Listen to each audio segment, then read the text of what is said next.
live coverage here. A little hiccup there on the stream software. We had a camera that seemed a little faulty, and it kicked it to a freeze session, and then now we're back. So for the ones who retune in to the middle to the late half of this race on the second stream, apologize for that little hiccup, but we didn't miss much. It was just all under caution.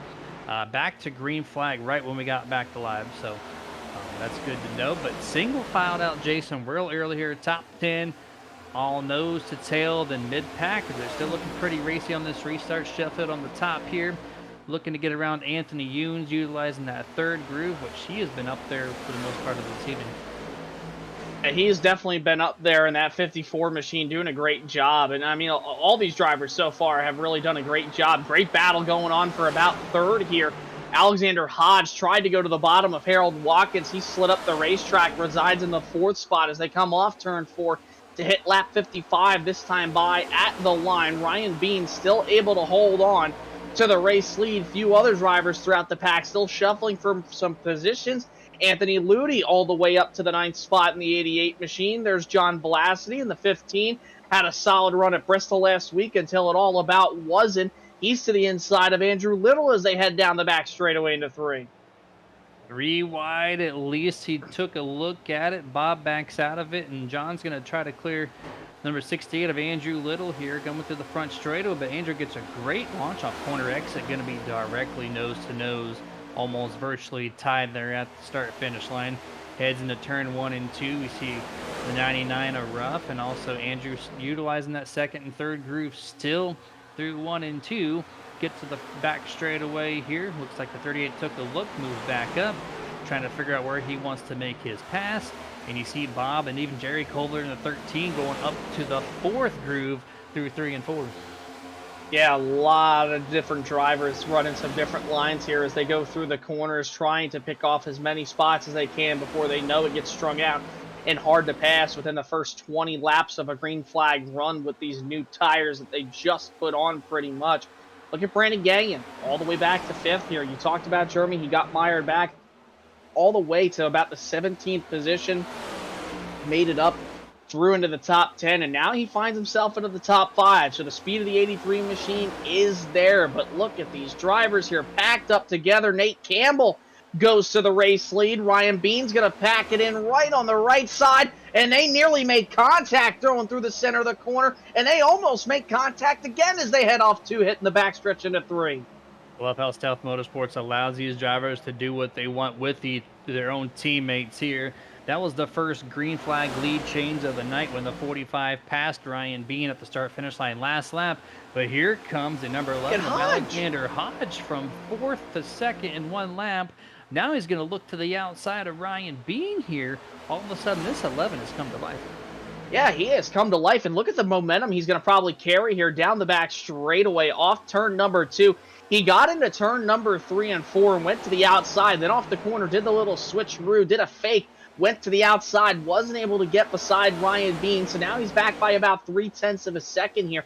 But the speed in Alexander Hodge is just absolutely crazy here tonight in that number 11 machine, doing a fantastic job here for Front Row Racing, trying to break apart these Stealth Motorsport guys. Yeah, we had Jeff Chandler do that in the first opening laps here. Now we have Alexander Hodge and Adam Mountain. These two guys are kind of putting their nose in, saying, hey, I want to get this podium position from one of you Stealth Motorsports guys. And I'm curious to know the long run now. Alexander qualified 23rd, did not have a great time, and his practice time was pretty mediocre with the top 10. But this is the first time we've seen him in this top 5, so can he hold on to this momentum that he's built for himself? Or is these Stealth guys just a little too much better, if that's even the right sentence to use, on this long run? Yeah, we're just going to really have to find out here, obviously, for the next green flag portion of the run. I mean, who's got the speed, who made the right adjustments and whatnot to the race cars to see how they would end up being. Ryan Bean still seems to be the class of the field, but there is definitely some speed from the 11, the 45, the 23, maybe even the 10 here of Adam Boughton. Look at him inside the top 5 now. Brandon Gagnon held that spot. He lost about 2 a couple laps ago. He battles now with Jeff Chandler for the 7th spot entering 3. But Boughton has all of a sudden come to life here in this second green flag portion of the run. Doing a great job. 8 spots gained so far from where he started for the driver of the 10. Yeah, 100% here. And we're going to shout out one of the series sponsors. It's going to be Space Panda. Relax and unwind with Space Panda's world-class Delta 8 and 9 products. Made in the USA and completely GMO-free, Space Panda delivers top-quality products with amazing results and effects. Experience ultimate relaxation after a stressful day with Space Panda. Visit them at spacepandadelta.com, and you're going to use the promo code RSR. That'll save you 10% from whatever you purchase from spacepandadelta.com. Great battle here for third going on between Harold Watkins and Alexander Hodge. Packed a little bit of air on the left rear quarter panel, exiting turn 4 through the tri-oval. Easily completes the pass off turn number 2, falls into the clutches of Adam Boughton and also Richie Coy, who's up 4 spots from where he started. He resides in the 6th spot. Alexander Hodge, though, Jeremy, looks like he just... Oh, look at the move by Adam Boughton. Got super loose going through 3 and 4, and I believe he might have hit the apron. Got a little loose, enables Richie Coy to get to the outside of the Chevy Camaro machine down into turn number 1. We'll see who wins this battle when they come off turn number 2. But again, though, Jeremy, it just looks like Alexander Hodge likes running that top lane here. Yeah, he really does. There's a couple of drivers who have just stuck to that game plan of running everything but the bottom lane. But if you look at the really fast guys, most of them have been consistently up against that yellow line or maybe even just a half a car length. And so it's really just driver preference, it looks like, as we get really close to the halfway point here in the 213 Simware 200 at the simulated Kentucky Speedway. Alexander going through same line there, 4 lanes up. You see Jeff Chandler in the 31 racing his teammate Michael Sheffield in the 1 down the back straightaway, makes that pass complete headed to turn 3. And there's Anthony Younes in the 54 machine. We talked about the great run he's having so far here tonight. Up 17 spots for the driver of the Ford Mustang Dark Horse machine there. In 11th, trying to get around Michael Sheffield for the 10th position. Both him and Alexander Hodge, respectively, have earned 17 positions on the racetrack from the start, doing a fantastic job. This 54 here, Jeremy, I would not be surprised if he gets better on here as the night progresses. Yeah, I agree there. I like what he's doing right now. He's doing a great job up, the 17 spots. So let's see if he can get himself into the top 10 and maybe contend with some of these guys. Dice it up a little bit on this long half of the run. But we're going to cycle to this pack here led by the number 2 of Zach Strenthal. This is from 13th rather, on back. Pushed a huge amount of cars 2x2 utilizing 3 lanes on this surface. What an excellent little battle going on here. Yeah, this is a great battle going on. The only thing, though, is that these guys obviously have to be really careful with the way that they're racing against one another right now. They don't want to do too much, but they obviously want to fight really hard because track position is just so key here, and you want to set yourself up to be in a good position, gain some spots here during this green flag run, and before the next cycle of green flag pit stops, put yourself in that good spot so you'll be in a better position when you come out of the pits or when you come into the pits. It just works kind of both ways here. Doing a great job, all these drivers are, from Zach Strenthal all the way back. I'd say probably, if I'm correct, that's Bob Fitzpatrick Jr. in the number 3 machine. Or actually, no, that's the 21 machine of Steven Rasick, who is a lap down. So this pack is huge as they come down the front stretch.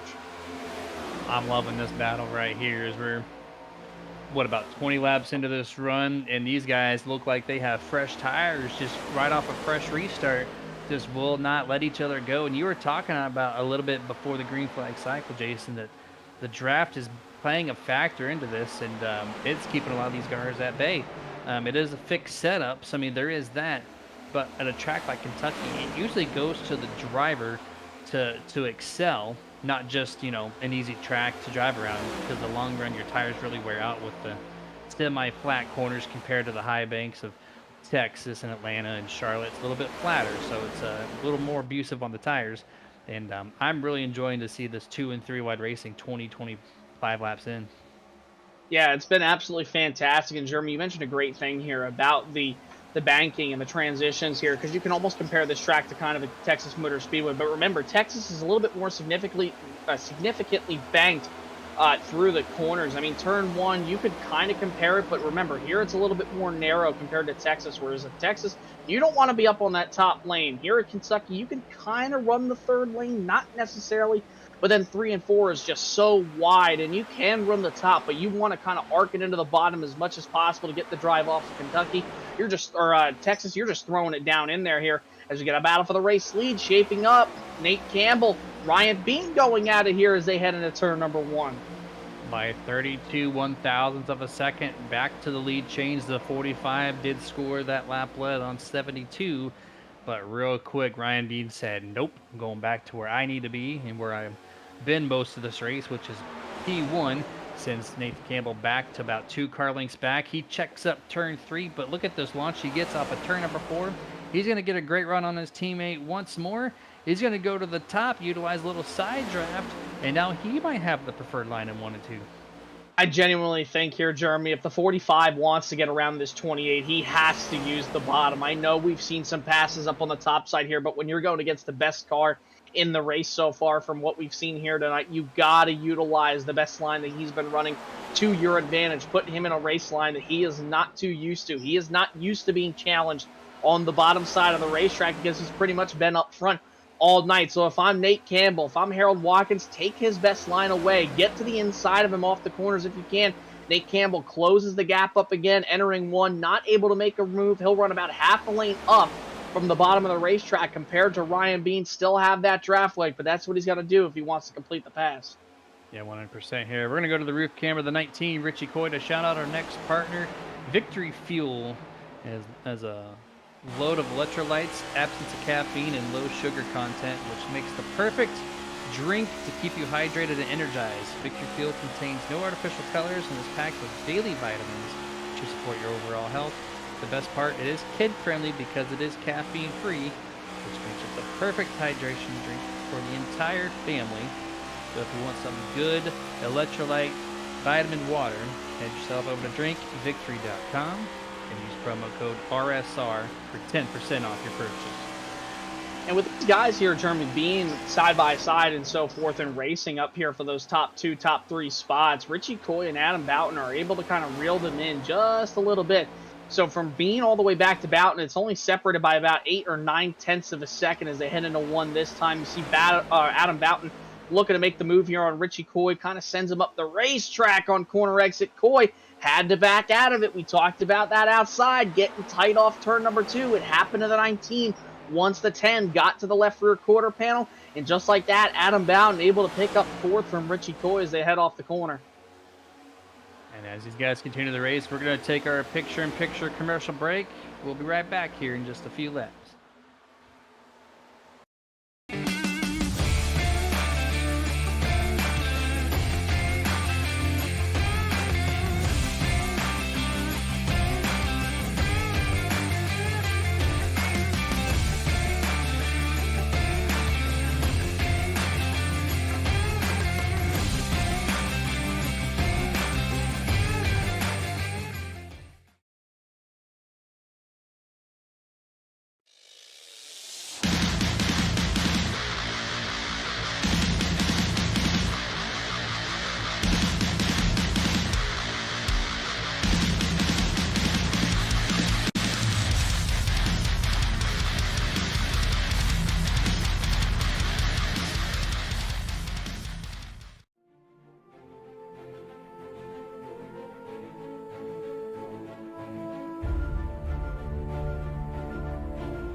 And back to full screen here, and we've had a lot of pretty solid green flag racing to this point. Nothing dramatic, no spins, just some good racing. And Ryan Bean, Nathan Campbell still holding the top spot, 1 and 2, but they've got over a second breakaway over third place. The front-running nerd motorsports driver Adam Boughton, who's moved himself up to third finally. Yeah, that car is really, really fast here tonight, Jeremy. I want to see if, given the opportunity on a restart, what he can do with fresh Goodyear Eagles and to see if he can get around that 28 and 45. But even so, maybe on this next green flag cycle of pit stops, what will he be able to do? Most guys pitted around lap 43, lap 45. We're probably going to start seeing guys pit here within the lap 90 to 100 mark, probably considering the fact that we had, that caution flag. So these guys didn't run more laps. They had time to save a little bit of fuel. So maybe he can kind of jump over the 28 and the 45 with doing a little bit of an undercut. I mean, if I'm Adam Boughton, that's exactly what I'm doing. You already had one caution there during the tail end of the green flag cycle. So there very well could be a caution flag. You could bank on that if he were able to obviously leapfrog the 28 and 45, and then it could put him in a great scenario to try and go out here and win this race tonight. Yeah, I mean, he was running, 5th through 10th, and I thought the Adam Boughton was doing a great job, but then stuck himself in here into podium contention, and a lot of the other guys started to kind of filter through the field. And Tony Ludi, 18th to 7th, Richie Coy, 10th to 5th. He's always showing up late in the run, so that's, for me, not too much, unexpected or anything of that nature. There's just been quite a few guys that have shifted around. The number 6, Rusty Modesty, 29th to 15th. He's up 14 spots. There's a lot of 10-plus shifters throughout this race so far, and they are approaching that 40-lap mark. And I'm hearing some pit roads being called down. The 88, the 1, Ryan Bean's down pit road. 83 again in there. Pit road's busy again. Yeah, the 54 of Anthony Guns also comes down pit road. They just came in last time around, and look at this, just so nobody could leapfrog him. Ryan Bean comes to pit road. Excellent move by the driver of the 28 machine, but the only thing that would really hurt him is if a caution came out, obviously. If he went a lap down, he does not want to see that happen. Anthony Ludi comes to pit road as well, so does Michael Sheffield. And the 28 just barely overshot the box. Had to put it in a reverse really, really quickly. Here comes Nate Campbell onto pit road. We'll see what he can do. Could he possibly be able to have an entry, an execution, and an exit better than his teammate right here? He's been the only one who's probably been able to compete fully with that 28 machine. We're going to find out here during this cycle. Yeah, that'll make all the difference right there. Just a little bit better pit stop will separate those two cars momentarily. We'll see in a lap or so where they kind of fall into place. Now, the number 10 of Adam Boughton is your current race leader, does not come down pit road this time. The number 6, Rusty Modesty, I think he's calling pit road this time. The number 6 here, yep, here comes a little bit slower. He's going to be on pit road, and here comes the number 8 and a couple other people as well. Yeah, here they come down pit road for their second flag or green flag cycle of pit stops, and they're going to come to the attention of their pit crews. Here comes the Sinclair Ford Dark Horse Mustang to the pit road entrance there in stall number 29. And here comes Adam Boughton. Looks like he's going to be coming to pit road this time by. So is Harold Watkins. So is Richie Coy. They all get slowed down. Jeff Chandler follows along tow behind them. 4 cars again on pit road, Jeremy, and many more to come here as they cycle through. Yeah, huge train of cars right here. Number 2, Zach Strenthal, currently leading it right now. Waiting to see whenever he comes down for his pit road stop. We got Andrew Little and James Catrone, who just called his pit road entry, so he'll be coming in from 3rd place as he's getting passed by the 28 and 45 right now, which starts that cycle. The 28, you said he slightly overshot his stall, but he still was able to exit pit road faster, at least at the same time, as the number 45, Nate Campbell. Yeah, here comes the 38, James Catrone. He comes to pit road from the 5th spot. Oh, one driver going to miss pit road big time. That's the 33 hard up into the wall. Oh, my. Jamie Fitzmaurice, hard impact into the inside wall. No caution in the Waterford Concepts Chevrolet Camaro. And that is almost definitely probably going to end his night as he takes the tow back to his pit box. We'll see what happens here But Jeremy, this is just executing way too late. You should already be down on that yellow line by now. He tries, and he just unfortunately gets on that transition at such a high rate of speed, comes right down, and then such an impact into the inside wall. If we can get a full speed of that, I'm not sure if Dustin can pull the trigger on that as he exits the server in that 33. Watch how bumpy that transition is. It's just so bumpy. Here we go. Enter, and then just boom, boom, boom, boom, boom, boom. There's like 4 or 5 times those shocks had to work up and down to try to get that car straightened out. It was just no saving it. Too much going on. Sends him to the inside, and we're going to see from the inside from his helmet camera. Yeah, you can see all that bouncing. There was just no way. There, even coming down to the inside wall is still bouncing. So definitely not the right way to enter pit road. And that's getting the night early for James Fitzmaurice. Yeah, the shocks in the chassis with the suspension can obviously only hold so much when it's trying to transition, because there was about 4 or 5 transitions, like you mentioned, Jeremy, that went from the banking down to the yellow line, down to the apron, down to about 2 more times of banking, all the way to the flat portion of pit road. So it was really interesting to see that 33 snap. And there's another driver who nearly snaps it around. That's the 26 machine of Kent Mueller there in that Chevy Camaro. Nearly lost it coming to pit road, was able to save it. And now look at this. Alexander Hodge able to hold the race lead. And I don't know if we did not catch this here, Jeremy, but he pitted on lap 82, so he pitted about 10 to 11 laps prior, and he took that undercut. I didn't see it happen, so this kind of caught me by surprise, but now he's got a second and a half almost over the 45 of Nate Campbell and Ryan Bean, who are battling for position. Yeah, the number 11 pitted 9 laps earlier than the number 28 of Ryan Bean.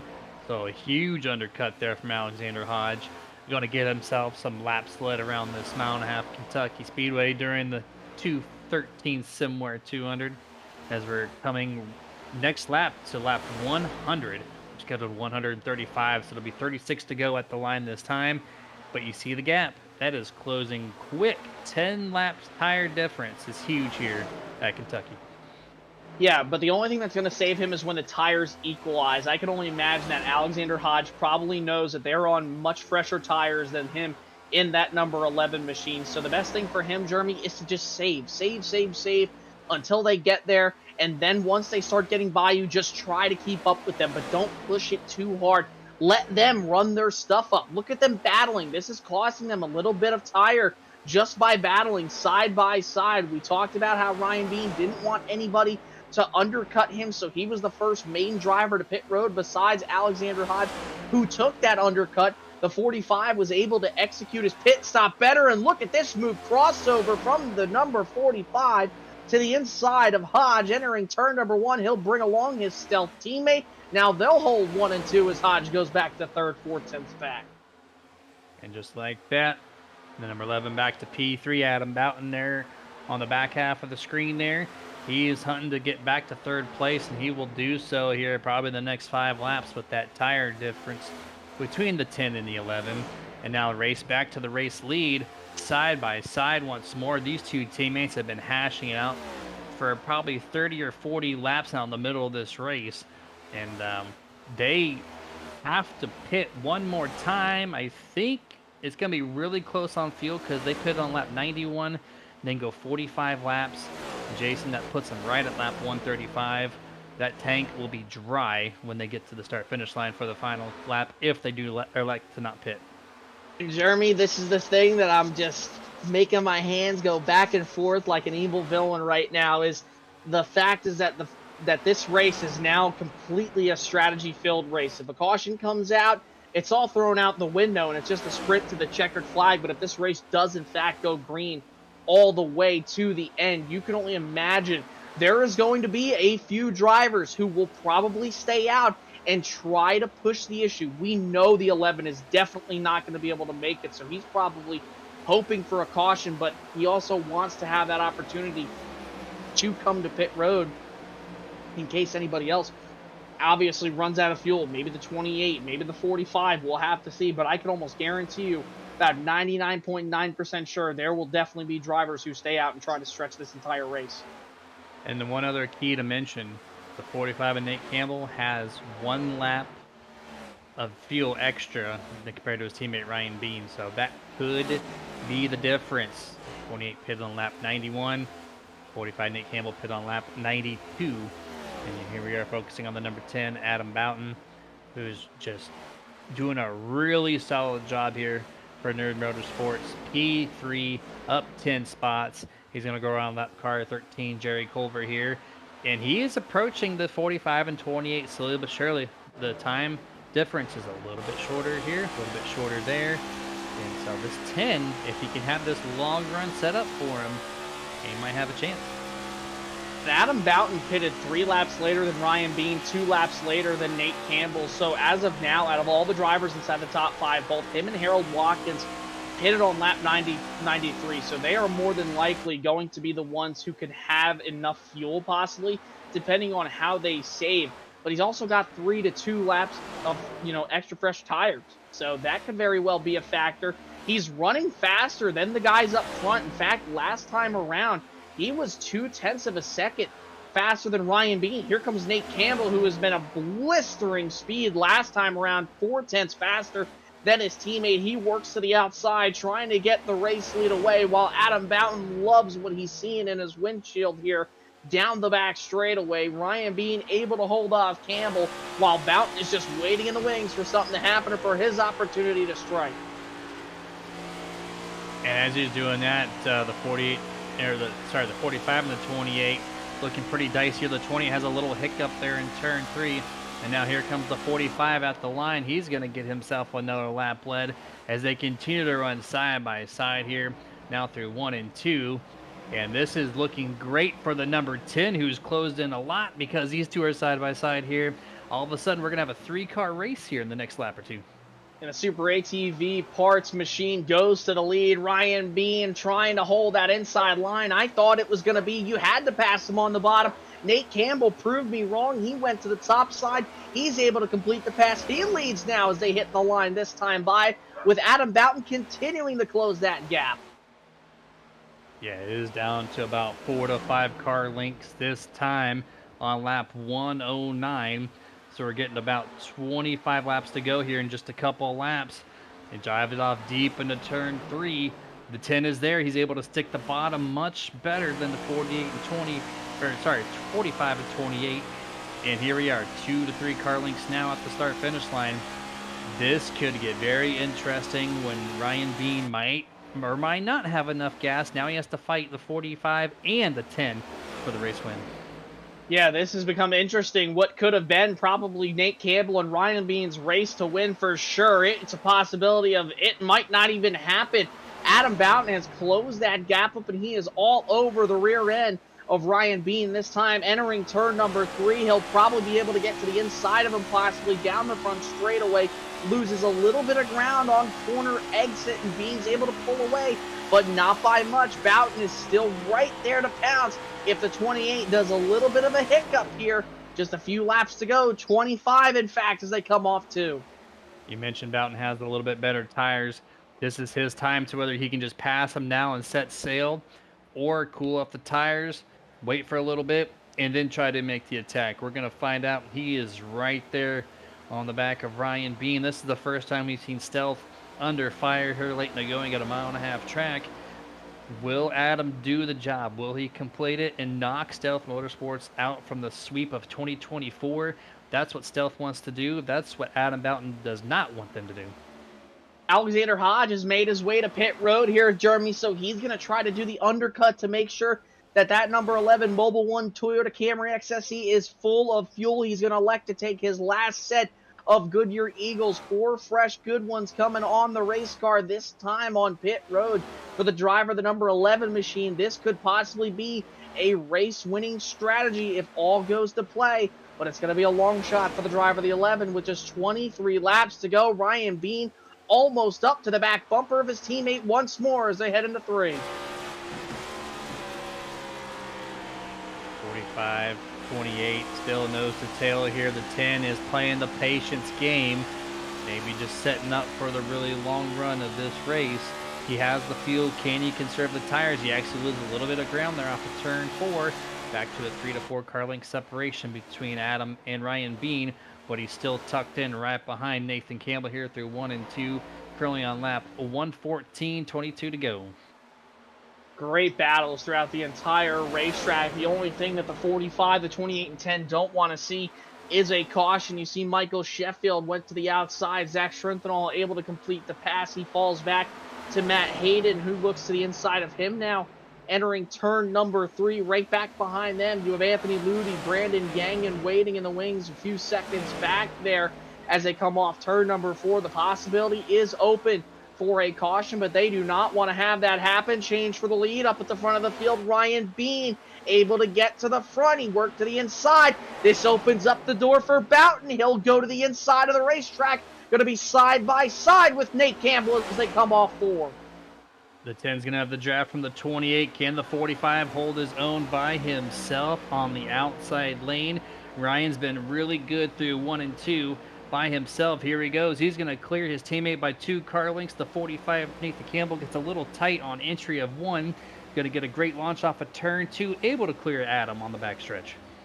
Great move for the 45 of Nate Campbell to keep the 10 behind him, but not for long. Here as the 10 works to the inside of the racetrack. Time is running out for Adam Boughton if he wants to try to maximize his efforts and get past Ryan Bean. You can only imagine that even though Nate Campbell wants to win, he wants to make sure just as much as Ryan Bean that they get a Stealth Motorsports driver in victory lane at the end of this one. But could the number 10 of Adam Boughton for Nerd Motorsports bring it to victory lane and spoil the party and the so-called season that they've been able to put on a clinic here so far? 18 laps to go coming up. Here goes Campbell. He'll work to the outside for the race lead this time. He does a great job off of turn 4, but Ryan defends the inside lane where he is really dominant so far in 1 and 2. Now we're coming up to lap traffic. Steve Potter's going to hinder Nathan Campbell as they go almost 3 wide in the center of 1 and 2 this time. Back to the back straightaway. Single filed out once more. Nathan's going to do something different. Super strong here in 3 and 4. He just cannot get to the preferred groove on the bottom of 1 and 2. As he gets a really good run once more, does he quickly tuck underneath him? No, he's going to stay in line this time, entering lap 1. He crossed him over. He crossed him over right there. Jeremy thought about going to the bottom. He pulled a quick maneuver to go up to the top side there through the tri-oval. Great attempt by Nate Campbell, but it's not going to be enough. Falls back short from about a car length or 2 this time off turn number 2. Boughton still waiting in the wings right behind him as Nate Campbell still trying to close that gap up. He'll work to the outside entering turn number 3. He'll get there. The question will be, can it stick? As they head off turn 4, Campbell with a great surge of momentum down the front stretch. Did everything he needed to do there except for clear him. He just can't do it. So close this time. But here comes Ryan back to the inside of 1 and 2. Can only get to his door panel. This is the best chance Nathan Campbell has had up to this point on this run. On lap 120.16, now 15 and a half to go. Back to turn 3. Nathan still holds his preferred lane. Don't be surprised if he takes the race lead here up the 4. Tell you what, Jeremy, if I'm Adam Boughton, if I see these two side by side again, as you see them working to the outside, if I'm in third behind these two drivers, they get door to door once more, and I have a run, you best bet I'm taking their asses 3 wide for sure going into the corner. You absolutely have to at this point in the race. 15 laps to go. Tires are already worn out from racing so hard here up at the front of this field. Time is running out for Adam Boughton. Like we had mentioned, he's still in arm's length distance to the 45 machine, but he's got to work around the 28. They slide up the racetrack. Lap car is going to be in the way, but they're still side by side. Well, Nate Campbell loves what he's seen in the rearview window. They caught Aaron Spear at the complete wrong time. They're off of turn number 4. Still side by side. Ryan's going to be able to momentarily clear the 10 off of turn 2. Slides right in front of the Chevrolet Camaro's nose there as they go back single file once more. Heading to turn number 3, the 10 of Adam Boughton elects to take the second groove. Trying to do a little up and down motion here through turn 4. Trying to get to the inside of Ryan Bean. Does so. Ryan's going to break the side draft, but takes the really wide approach. Lets him by without a fight. Now it's the 10 versus the 45. He got really tight there, Jeremy, coming off turn number 4. You saw the 28. He kind of started to arc it going into the corner, but just unfortunately got tight off turn 4, elected to have the 10 get to the inside of him. Now that Adam Boughton has cleared the 28, it looks like Ryan Bean is not going to be a factor unless these two get side by side. The question will be, can Boughton get there to the back bumper of the 45? Nate's had enough time now to where he could save about a lap 2, maybe even 3 for tires. We've seen how crucial they've been here tonight, and also the possibility of these drivers possibly not being able to make it on fuel. Yeah, if the 28 has a question about fuel, now is the time just to back it down and make the race in. If he's too tight, he can't compete right now with Adam Boughton and Nathan Campbell. So just save that lap of fuel and you're good to go. I do believe the 10 and the 45 have no problem making it to the end, though, that extra lap there that they've, by coming down just a little bit later. So the 45, though, has broke that lead out to 0.4 of a second, 3 or 4 car lengths here. With 11 laps to go, did the 10 use his tires up too much trying to pass Ryan Bean and Nathan Campbell? You know, Jeremy, I was just thinking the same thing, and I talked about how he was running out of time. He needed to get by that 28 with how much time he spent trying to get around him. He very well could have burnt it up just a little bit. Now he's got to go into a little bit of conservation mode while still trying to make a run at that 45. And I cannot tell you enough, Jeremy, because I know that all three of us up here in the booth know, as sim racers, along with these guys, it is so frustrating when you are second in line. You know the tires are worn out, but it is go time. You're still trying to close the gap, but you're still trying to save enough tires to get that one little extra push in the final closing laps here. Adam Boughton lost about a 10th or so last time around. He was only 200ths off the 45, but you could just see him, though, off the corner. Loses another 10th off turn number 4. I believe that 10 machine's getting a little bit tight as he's trying to push his hardest.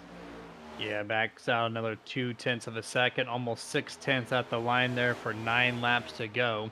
So Nathan Campbell can have a little bit of a sigh of relief here.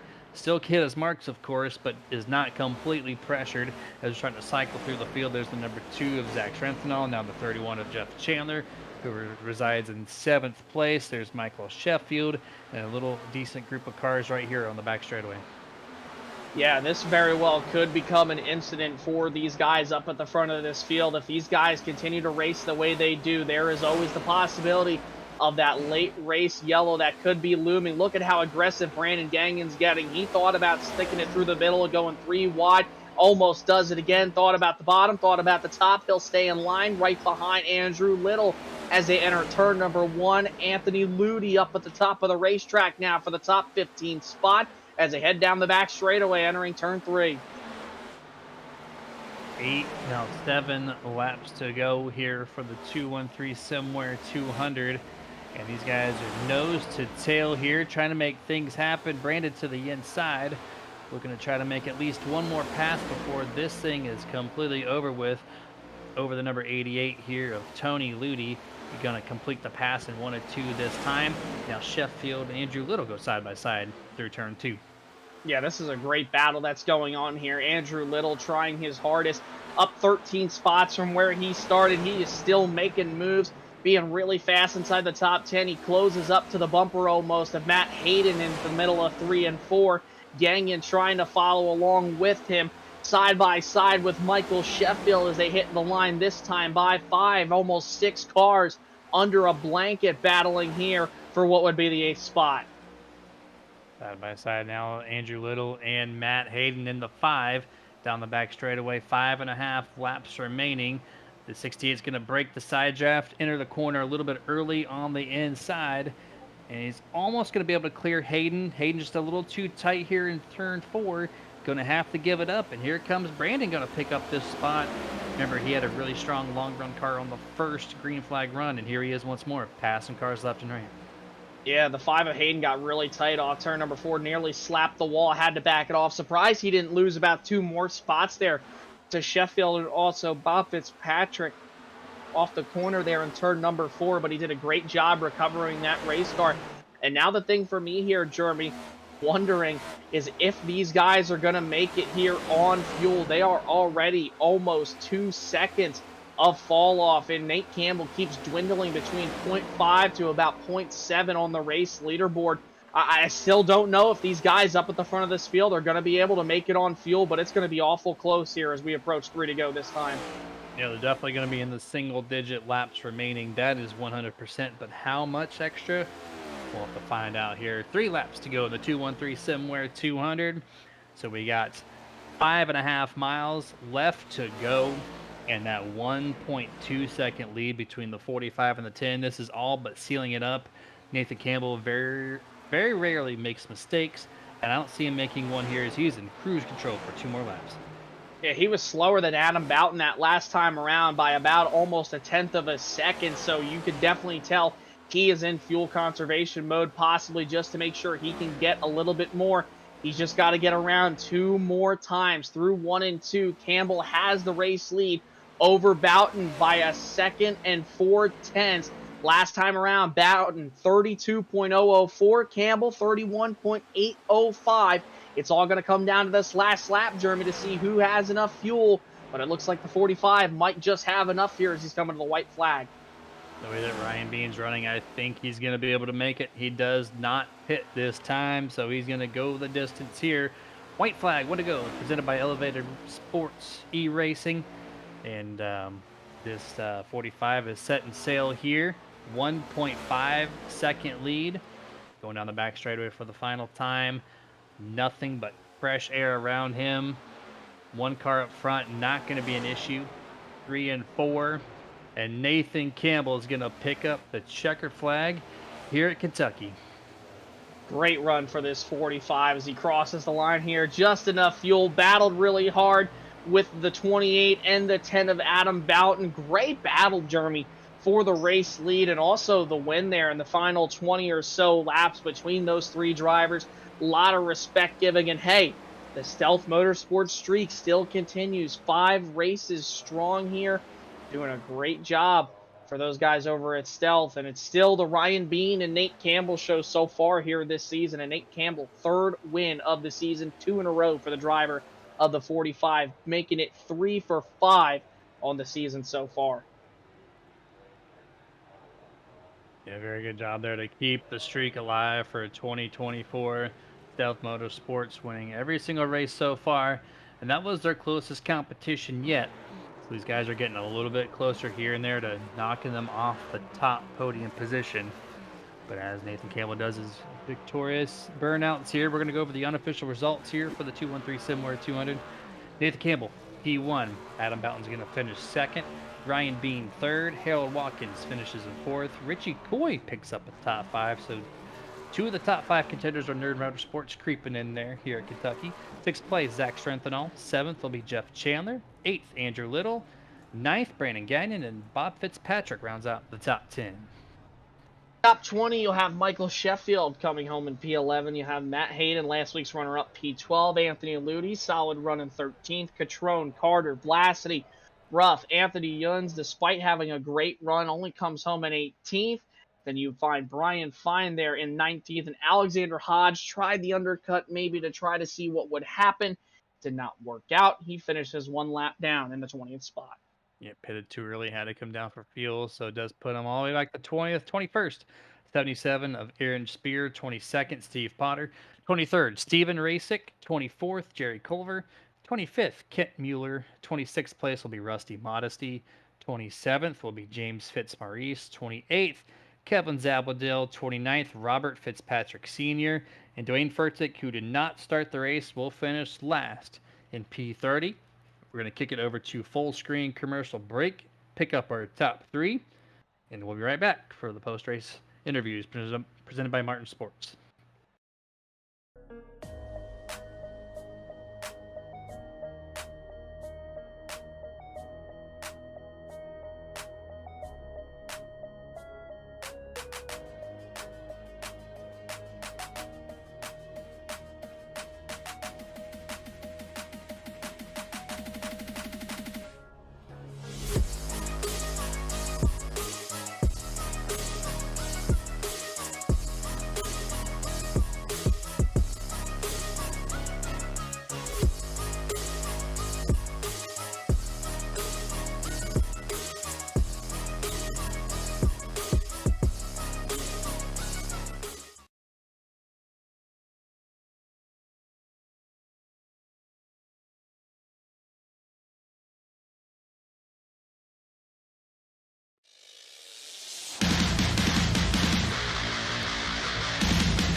And welcome to the Martin Sports Post Race Show, where we're going to talk to tonight's top three finishers here this evening. First person to be pulled in is the number 28 of Ryan Bean with the Lockheed Martin Toyota Camry. Ryan Bean, congrats still on the podium P3. Yeah. I'm not gonna lie, this sucks, but after last week, I'm happy to be anywhere in the top three. Hey, you recovered a little bit, getting the podium back with that number 28. Your teammate, you and Nathan, just from like I think lap 35 or 40 all the way to the finish. You two were just duking it out. You were better in 1 and 2. He was better in 3 and 4. Made some very fun racing to watch here up in the booth and people watching on YouTube and Facebook. But man, with you racing late in the going, brought in that number 10 of Adam Boughton. So what could hmm have you done different to put yourself in second or first? I could have figured out 3 and 4. I think that was the difference between me and those two. I was just, once I got behind both of them, I could just see how loose they were getting into three, and I was saying bad words to them out loud. It was so frustrating watching them being able to do that. I cooked my right front. I was dead from the beginning, and I also had to save 2 laps of fuel on that last run because I had to pit a little bit earlier than everybody. But I mean, at the end of the day, Nate drove the wheels off it. I'm just happy we could put on a show, and he's probably going to say the same thing. We do that in practice. What you just saw was what we do in practice for 2 hours, and it's fun when we get to actually see it on the broadcast on Tuesdays. It doesn't happen often, but when it does, it's good. I'm just happy he was able to also pull off the win, and we didn't drive both the tires off. And Ryan, obviously, you talk about cooking the tires. 2 weeks' time, April 9th, man, we go to Atlanta, but not the new Atlanta. We go to Yeesh. Legacy Atlanta. How do you feel about cooking the tires even more Oh. at a track that is just known for being a cheese grater there? Man, you're gonna see the exact same race I think you saw today. But I haven't driven that track in forever, so it's never been my good ones. I always tell all the team the mile and a half are the ones that get me, and you saw it today. I was just running quality laps and I burned my right front off eventually. So I'm gonna need to learn a little bit more discipline. I think I was learning that at the end of last year, and it was showing. I think I'm getting away from that. I need to ease it back and stop trying to run away at the beginning of runs like I did today. I don't. I'm in the Formula One mind where I'm trying to get out of DRS range so I can just save tires, but I need to be a lot better on the tires. That's pretty much it. I think it's a different story if I was today. Please don't bring DRS to NASCAR. That'd be insane. Oh my gosh, horrible. No, thank you. Yeah. I mean, you basically were trying to do that, it looked like, and they reeled you back in. Kentucky's a little bit harder on the tires, being a little bit flatter banking hmm compared to your Atlanta and Charlotte. So it looks like that was the deciding factor between first and third place for you tonight. But either way, you still made podium, man. So great recovery from Bristol last week with the penalty, and congratulations on that. And final thoughts before we let you go tonight. Yeah, as always, got to thank the family for watching. You guys up in the booth, Tony and Sheffield for the league, and my teammates. We didn't practice as much as I would have liked, but we we were able to pick it back up today, and it was a good result for the whole team. Zach just joined during qualifying and finished sixth. Pretty sure he did that last week too, so he's starting to figure it out too. Hopefully, he's up there along with Harold, and the Potter boys were gone today, so yeah, we'll come back stronger in 2 weeks. Yeah, sounds good. We'll see you then. Have a good rest of your night, and congrats once more on P3. Yep, have a good night, guys. You too.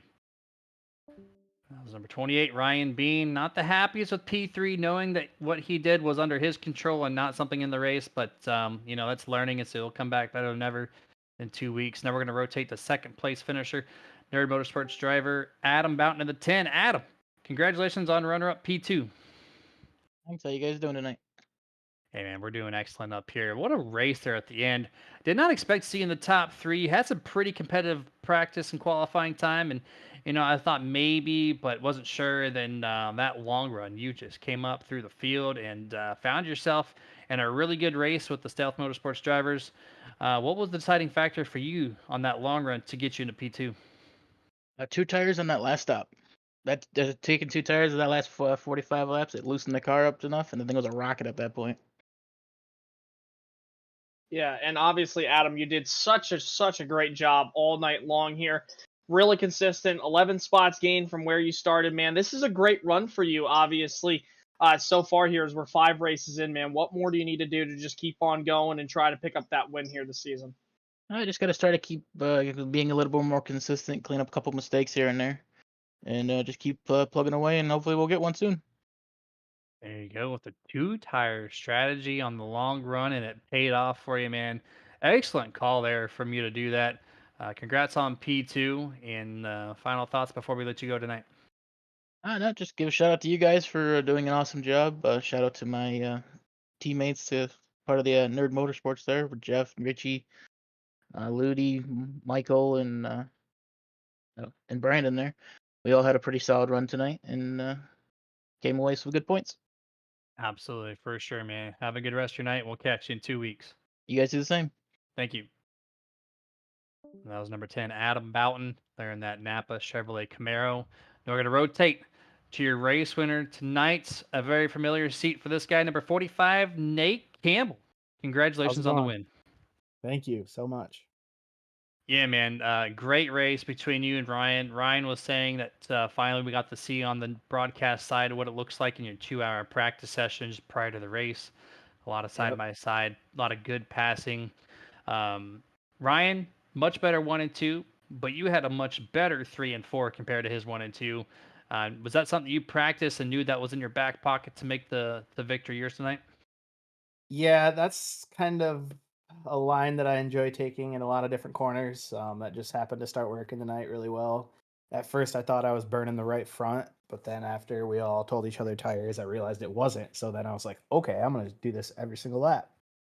And it really started working. I mean, the runs that I could get out of 4 were just insane, and I felt like I could pass anybody whenever I wanted to out of 4 as long as I was close to them. As far as 1 and 2 goes, I don't know why, but for whatever reason, when I was in the lead, I just didn't know how to take the corner. I just keep forgetting to enter a little bit lower. Kept drifting up the racetrack, so that was rather frustrating there when we were battling back and forth. But that's what happens when you put a bunch of pressure on each other. We both make little tiny mistakes, and I thought that someone was going to figure out what I was doing there at the end, but thankfully Bolton didn't figure it out. He told me there he was on 2 tires, so I would have been really upset if he would have won on 2. Yeah, and Nate, obviously, you guys head in 2 weeks' time to Atlanta. I asked Ryan how he felt about it. He said that he told you guys over at Stealth, hey, I'm not the best on the mile and a half, and he just needs to learn how to save the tires. With how you performed here tonight, man, what are your expectations heading into Legacy Atlanta in 2 weeks? Should be interesting. Obviously, we love tire wear right now. It's obviously a hot topic in NASCAR, so that's going to be exciting and probably end up taking a similar line to what I was taking tonight. I know it'll probably look a little bit different, but I love letting off the gas, braking early, and being the first one on throttle heading into the straightaways. So try to do that same thing. I'll play around with the top a little bit in practice in each corner to see how it feels. It's usually how I figured out each week, just trying new things until I find something that sticks, and then when it sticks, I run with it. So we're just going to apply the same strategy, and I expect another stealth win, whether it's me, Bean, Harold, Brock's due for one, Schritt's due for one. He had a great run at Bristol, obviously, and so I think we could all win. Then you got that's just our team. Then you got a bunch of other drivers that can win too, so it should be interesting. Yeah, for sure. And good to see you're doing your homework, trying to educate yourself more and more, and keeping the stealth streak alive for 2024.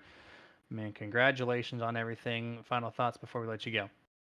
Yeah, same as always. Thanks to all the friends and family tuning in. Thank you guys. You guys always do a great job. And obviously, Super ATV. If you need any side-by-side or ATV parts, just hit me up. There you go. That's your race winner, Nate Campbell in the 45. Congratulations. We'll catch you in 2 weeks, man. Thank you. Yes, sir. And man, Jason, what a race. I came into Kentucky thinking it's going to be like a Texas, kind of like how you made the mistake of calling it Texas, where it's just bottom feeding. And boy, was I wrong. There was so much side by side going on.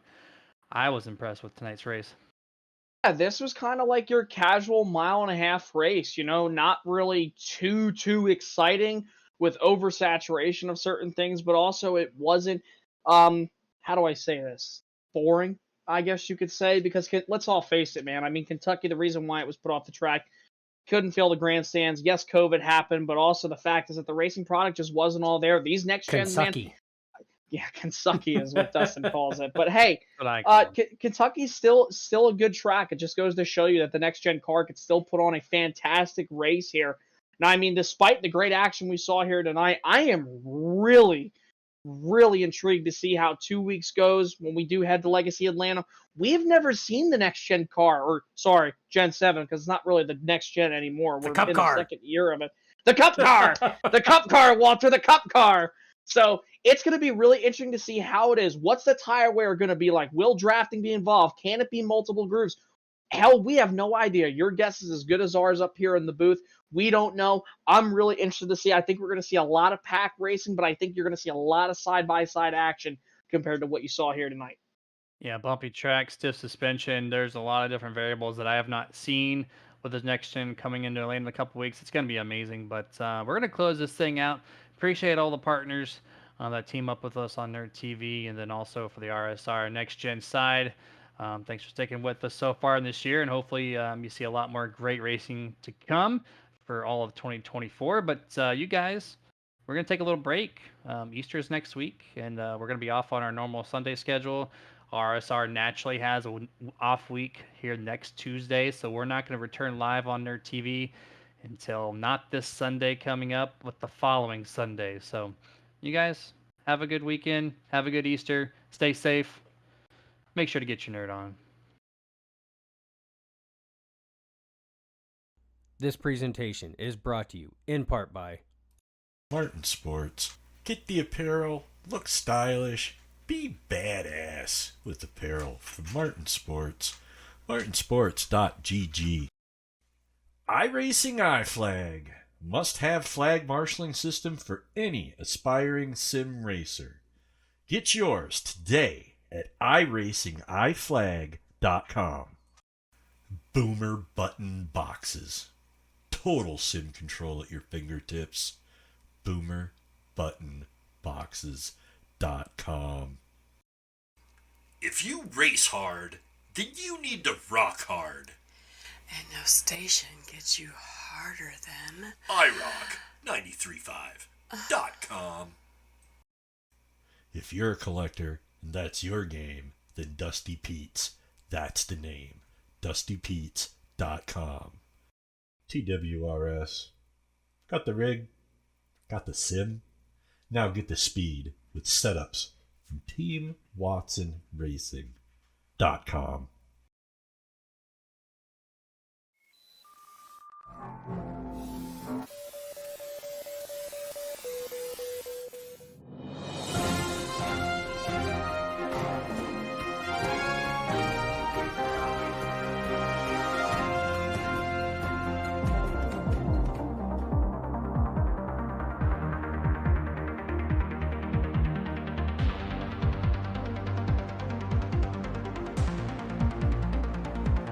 Back when nothing truly mattered and we hadn't had a clue, we fell in to play the game. Nothing would ever be the same. There were times when there was laughter, there were times when there was joy, but they took it all away for the pleasure in our pain.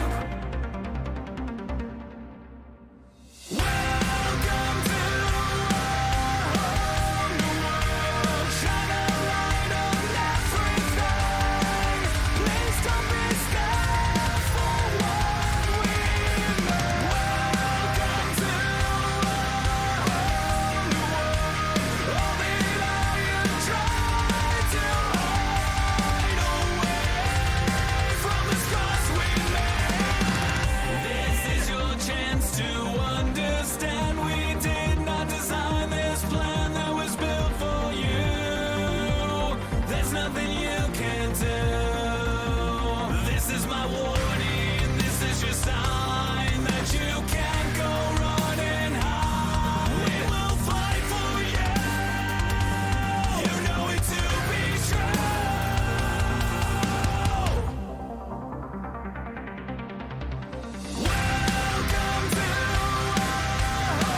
when nothing